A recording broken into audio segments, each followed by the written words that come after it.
to my good friend from Virginia, Bob Good. Thank you, Congressman Boebert. I also want to extend my thanks to Senator Lee and Senator Scott joining Chairman Perry and hosting this press conference for us here today. I want the American people to know, we want the American people to know that hope and help is on the way.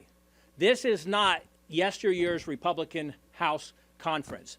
This is not the Republican Party of the past that will surrender to the failures of the past and do what we've always done. We intend to do what the American people elected us to do, and that is to bring fiscal responsibility, fiscal stability to Washington. As Congressman Boebert said, we made history in January where you had members of the Republican House put their own political interests, their own political careers at risk to do what they thought was best for the conference, to make history in voting against the presumptive leadership of their party because we needed to reform how Congress worked, we needed to reform how the House worked. And you're going to see us make history again.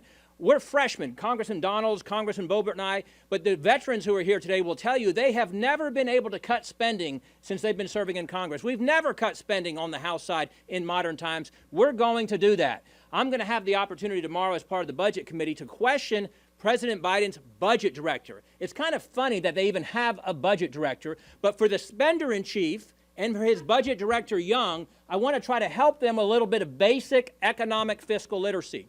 When you borrow and spend more, it increases the national debt. When you cut spending, it decreases the national debt, and we're going to do the latter. We're going to cut spending and decrease the national debt. $32 trillion in debt right now.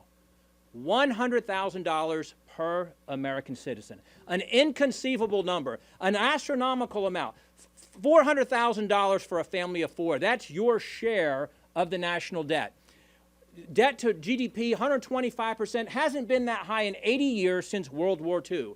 And what is this president's proposal to respond to that? To pour gasoline on the fiscal fire with a $7 trillion more than $2,000 or more than $20,000 per American citizen, $7 trillion to spend more than $20,000 per American citizen in the next year, borrowing an additional $6,000 per American citizen. Every time you say a trillion, that's $3,000 per American citizen.